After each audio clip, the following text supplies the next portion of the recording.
energize the body. This is why when you see people drinking herbs and stuff and things like that, these things are not, well, most of them are not just grown by acres and acres and acres and acres of one crop. You never see that in nature. So why would we feel that eating food from acres and acres and acres of just one crop is something that we should be putting in our bodies, that we should be eating? This is how you hijack the body. When you hijack the body now, because the mind is already gone, the mind is so distracted that we put in the wrong things in the body. So the energy of the body starts to drop. And as it drops now, what happens? It starts to break down. Now the body now has to start, the body now takes over, because the body knows it needs to be here, because it has its purpose here. It has its purpose. So it knows it needs to be here. So now it starts taking action, right? It starts taking action to be here. We turn around and call those actions symptoms. We call it symptoms. Mucus is producing. Oh, it's too much mucus. No, it's not too much mucus. It's too much foreign agents in the body. You get rid of the foreign agents, the body will stop producing the mucus. The body is always doing the right thing. When we start looking at things for the energy that it is, things start to make more sense. For there to be a creation, there has to be a creator. That creator has to be whole, right? For that creator to be whole, right? It's like, look at iPhone.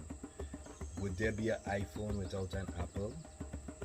No, because there has to be a creator that created it, right? The energy is everywhere. It's just we're not really paying attention to it because it's so simple. It's right in front of your face. It is what we are. But we've been taught so much, and we're looking for everything out there that is already within. Let's look at the whole, because the whole is important. The 5 things that reflects or gives you the energy of wholeness that we spoke about was the air, the water, the earth, the fire.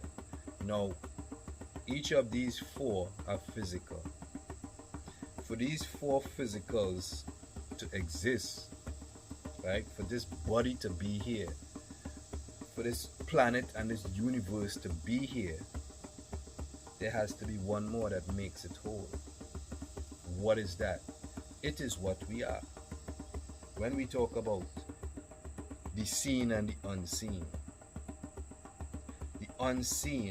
right, that one, the unseen, and these 4 are all physical things that we could see and experience and feel and all of that. Yes, visual. The unseen now. Without the unseen, these 4 here cannot exist. We talk about darkness. We talk about black. This is why when you look out and you start going far out, looking further out in space, it becomes more and more dark. This is why they talk about black holes and all these things. So without space, nothing would exist. The space is the unseen. This is why I always say, just because the lights come on, it does not mean that the darkness went anywhere. The darkness is anything that you cannot see. And anything that you cannot see is actually space. So when we talk about the mind, right, all of this here, where you think all these signals come from, they're traveling in space. If you get to that point where you could see all of these, they make movies out of it and stuff like that, showing you things that so-called superpowers and super heightened people and stuff like that. But this is what we are. It is what we are. So if I show you it in a movie, You will only think about it, right? Because that's the whole idea, to get you to think. This is why they teach you so much. They teach you so much stuff that you have to think, right? And you continuously thinking. People don't know how to not think. You continuously thinking, and as you continuously thinking, what are you thinking about? Everything that you've been taught. Everything that we've been taught is from the past. So we constantly living in the past when the only time is now.